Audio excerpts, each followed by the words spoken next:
right, my friends, welcome back to the Weekend Interview Show. I'm your host, Scott Horton. Website is weekendinterviewshow.com. And very soon, sometime this week, thestressblog.com. That's my new blog. It's called Stress. And I want to go ahead and introduce my next guest. He's a leading voice for libertarianism and Austrian economics in the U.S. House of Representatives. His strict adherence to the Constitution has earned him the title Dr. No in Washington, D.C.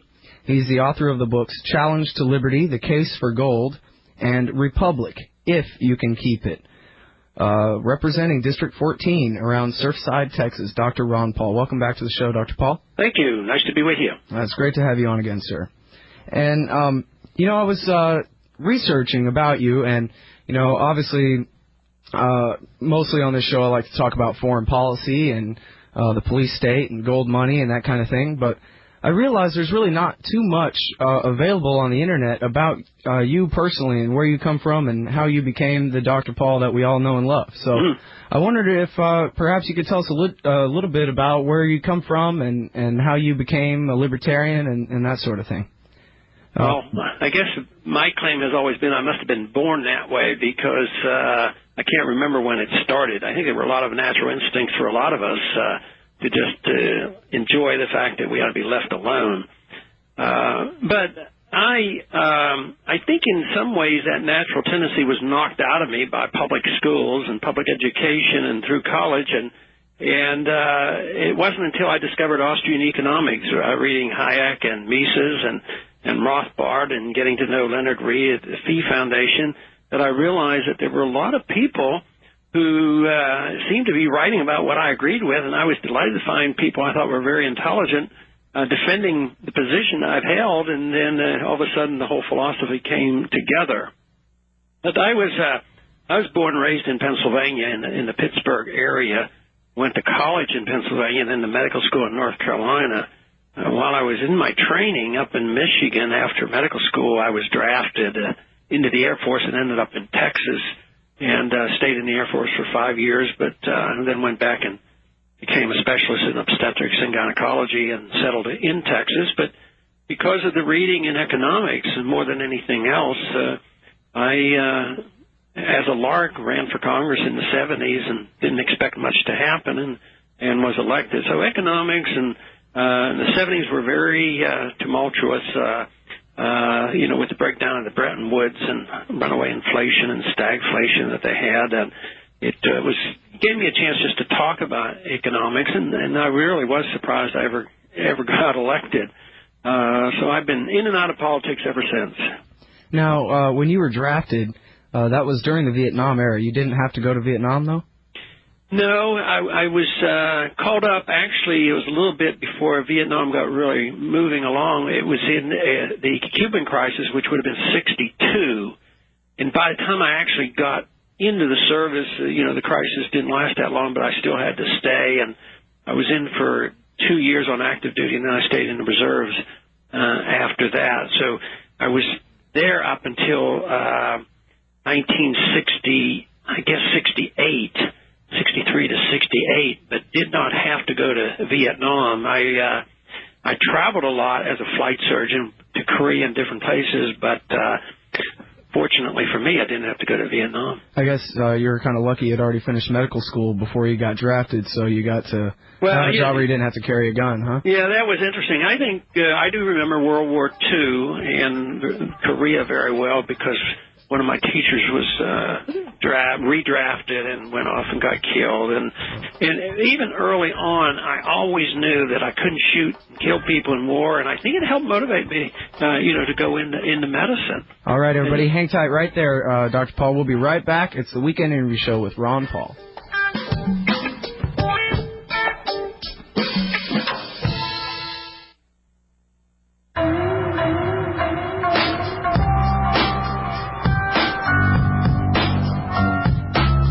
My friends, welcome back to the Weekend Interview Show. I'm Scott Horton, and I'm talking with Congressman Ron Paul. His website is house.gov/Paul. And also you can read his archives at antiwar.com. Now, when we went out to break, sir, you're talking about you had a teacher who was drafted and killed in Korea and how that kind of helped push you toward medicine as an interest. Is that right? Right. I always knew early on that I could not participate in all that shooting and killing, so I thought, and during World War II in Korea, it was just sort of thought that we'd grow up and be drafted, and sure enough I was, but I was determined that I would be on the medical side of it rather than on the shooting side of it, and I think that helped push me in that direction and helped look into the libertarian views on foreign policy as well. Well, yeah, not only did you end up being a flight surgeon and helping to save lives during your time in the Army, but after that you became an obstetrician, and now you help bring lives into the world.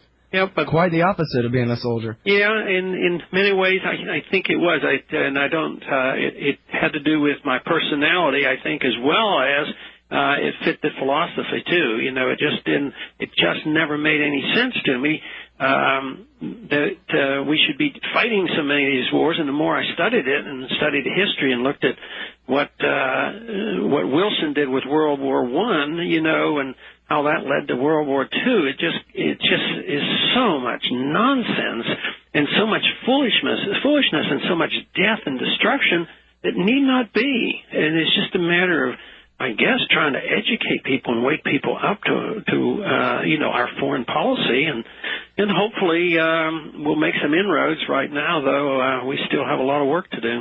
Now, this is a older conservatism that you seem to hold here. Modern day conservatism has it that being a tough guy and kicking butt is more appropriate and more admirable, I guess, than anything else. Yeah, and you know, the one really disturbing aspect of some of this modern day conservatism is done in the name of Christian values too. There was somebody on the House floor just the other day in this debate we had on a resolution yesterday, is that we had to support this position of continuing the fight in Iraq because of the Beatitudes, blessed are the peacemakers. And I thought, what a distortion! You know, they were you know, claiming to hide behind the Beatitudes in the support for this war of preemption and the war of aggression. Yeah, and a war in which all the Iraqi Christians have been forced to flee. That's right. That's right. And what did we do? We turned the country over to, likely, it'll be that way, a radical Shiite theocracy aligned with Iran. You know, so we have the unintended consequences of the policies. Even if you want to try to give them the benefit of the doubt that are well intended, there's always the unintended consequences that seem to be in opposite of what they claim they were trying to do. Well, and Iran as the big winner of the elections, that's the headline from the Financial Times this morning. Yeah, I mean, this is it'll just lead one to another, and here, even yesterday, we had a vote on a resolution, you know, just stirring up trouble with Syria. You know, and that's why I dwell not so much on just figuring out who to blame precisely for where we are at this moment, but to try to look at overall policy, because even those who have become critical of the administration endorsed what the administration wanted and gave them the authority, and now they want to play politics and they blame him and the president for doing things. At the same time, they're all endorsing the policy of interventionism and military force, and it looks like they're stirring up trouble with Iran and Syria. And, you know, you're absolutely right about that. Just in the last week, when George Bush gave his speech at the Woodrow Wilson Center, surely these are the people who blame him for not carrying out the war properly, I guess. But when it came to broad topics in terms of preemption and democratizing the poor backwards people who need democratizing, etc., standing ovations all around at the Woodrow Wilson Center. Yeah, that can be pretty discouraging. And something that you've often emphasized in your writings and your speeches is the relationship between foreign interventionism and big government here at home. The idea that we can't really have a Department of Homeland Security unless there's a foreign war going on, so that they can say, hey, don't you know there's a war on? Yeah, and I think this is pretty much what has happened throughout history. If the wars are going on overseas, government forever grows at home, and abuse of civil liberties and excessive spending and inflation. It just seems like it's over and over again, and we're doing the same thing.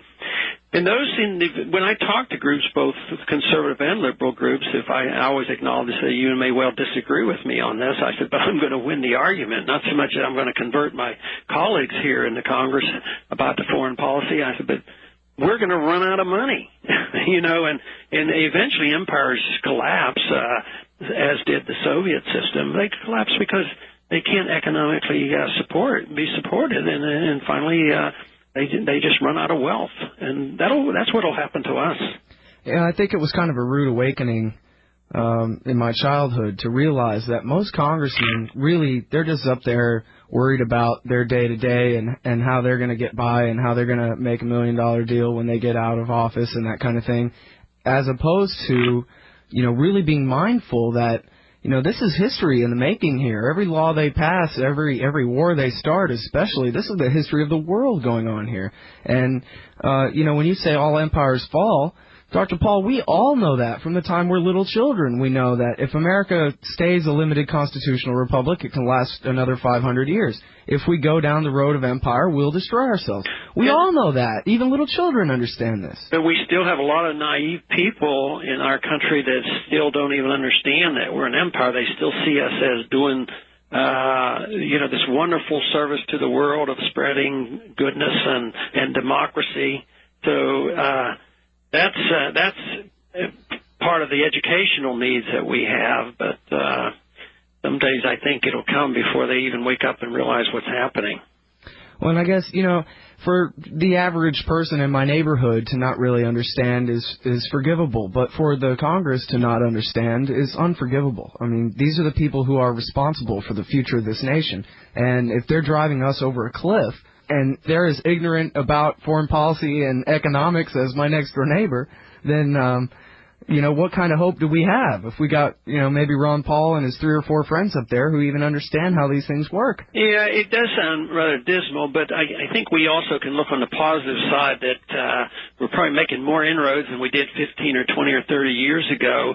Washington doesn't reflect it, but, with the use of the Internet and certain radio programs, I think we are reaching a lot of people. And the Internet's been a real help to us. So I think the educational efforts are well in place, and we don't have to worry about converting and educating 50% of the people. We just have to get more of the individuals who are in position to influence opinions, in our teachers. You know how the Mises Institute works and bring about new teachers in universities and all. Those kind of things are happening. So in some ways, we should look on the positive things as well, although we better be prepared for the difficulties ahead too. Right. Well, and that's a really good point. They say there's, 50 neoconservatives and 40 of them are newspaper columnists? Yeah, that's it. If all the libertarians would have been in the positions of the neocons really proved the point. They had a philosophy and a belief, and they got a position of influence, and they became very, very effective. How many people in the country even know what neoconservatism is? But that because they were well placed, they were able to use the propaganda machine and affect policy. So hopefully our views will prevail, and that we will have an influence on policy someday. Well, I really appreciate that optimism. I'm reading Justin Raimondo's biography of Murray Rothbard right now, An Enemy of the State, The Life of Murray N. Rothbard. And he talks in there about all these different times where literally there was Murray Rothbard and a couple of guys at the Foundation for Economic Education, and that was about it. They were the only libertarians in the entire country. They couldn't find a single journal to write a single article for. They were having to go and make alliances with extreme left-wingers and extreme right-wingers and trying to do something to go against the National Review grain, and they had basically nothing. And it made me think, if Murray Rothbard was alive today and could see antiwar.com and LouRockwell.com and Mises.org and see the amount of just the number of unique visitors a month going and exposing themselves to this kind of information, I think he'd be absolutely out of control with the life. Oh, yeah, I think he would be, and we have to make the best use of it, too. All right, everybody, I'm talking with Dr. Ron Paul. He represents District 14 in South Texas near Surfside. He's a Republican, although it may not sound like it from his anti-war stance, but it's definitely true. And I guess I want to say the Patriot Act stuff, until we get back from this break. because we have all kinds of new news coming out about the Patriot Act and the National Security Agency tapping Americans' phones and that kind of thing. But I wanted to ask you real quick about the Republican Congress and how they seem to do just nothing but carry water for George Bush. I was talking with Jeff Dice, your aide, yesterday, and he was telling me how basically they just issue resolution after resolution just to browbeat the opposition, just to waste time and pass a resolution that says anybody who disagrees with us is terrible. That's right. If he needs a little bit of support, they put these resolutions in and just to do whatever the president thinks he needs. But the other day, in one way, it backfired. The Democrats forced a vote on torture and accepting the Senate language, McCain about in opposition to torture. So the Republicans, of course, didn't want this, and they worked real hard, and they couldn't win the vote, but they had 100 or so voted to support torture. Then the next day, Bush changed his position and decided that he was against torture, too. So all those Republicans were hanging out there trying to support Bush, and Bush deserts them. So most of the time, it doesn't work that way, but we got a little bit of a chuckle out of there because the diehards tried to help him, but it didn't work out very well. Making a list and checking it twice. Right. All right, everybody, we'll be right back with Dr. Ron Paul. It's the Weekend Interview Show.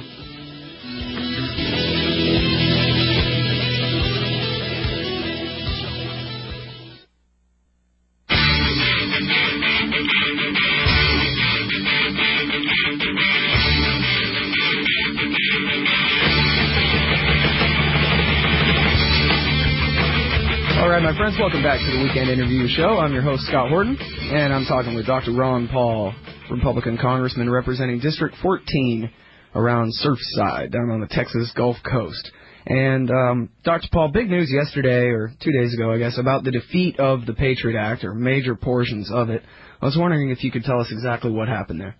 Okay, what happened is when they brought the conference report to the House, it passed pretty easily, but when it got to the Senate, the filibuster killed it yesterday. But the president this morning had his radio message on this very issue, really chastising the Democrats and the few Republicans that supported the filibuster, and he was urging them to compromise this out and change it. But here it is, Saturday evening, we'll be in tomorrow, but I do not think they're going to be able to revive it. I don't think it's dead, but it sure is dying, and it's a great issue. And I have always argued that the American people finally did speak out. Think of all the resolutions sent up here, and I kept thinking, all these resolutions, if we have the members of Congress should respond, and of course the House did better. I think we had like 17 or 18 Republicans vote against it this time. First go around, we only had 3 Republicans. So there's some progress there. But although it doesn't look like it's going to pass in the next day or two, and unless they pull up something tomorrow and have some type of a compromise on it and make us vote on it. But I'm afraid if they do get a vote, they might only get it where the sunsets are put back in there, and some of those horrible provisions are sunsetted for 4 years instead of 7 or 10, which isn't a major victory. It's a minor victory. Because in many ways, if something is bad, and this is why I argue with these guys, if something is bad that you think it should be sunsetted, you shouldn't even be doing it at all. But they say, oh, no, well, it's bad, but we need it, and we'll look at it again. So that's a little bit better than not sunsetting, but not a reason why I'll support it, I'll tell you that. Well, how many more days do you have before y'all come home for Christmas? Well, right now, it looks like we'll finish by Sunday evening. Tomorrow evening, we should be done. And so there's still this possibility that it would come up. Well, now, if there's any good news that can be mixed with this, it's the fact that the New York Times has broken this story about the National Security Agency spying on Americans. Oh, absolutely. That is the military. And that probably pushed 3 or 4 or 5 over into the filibuster anti-Patriot Act column yesterday and provided that vote. So that was a story that was very helpful. Here's something they don't hear me say very often. Thank you, New York Times. Yeah, even if they were a year late. Yeah, they waited a year. They sat on the story for a year. And it turns out they had good timing when they finally did publish it anyway. Yeah. I saw Saxby Chambliss, a senator, Republican senator from the South, somewhere I forget, on Hardball yesterday, and he was saying that before the Patriot Act, they didn't even have the NCIC, the National Crime Information Center, and it was almost impossible for a police officer or an agent to type a name into a computer and find out if they were a terrorist or not. And I thought, that's funny, because I think I first heard of the NCIC in 1995. Well, that might tell you about the efficiency of government. Who knows?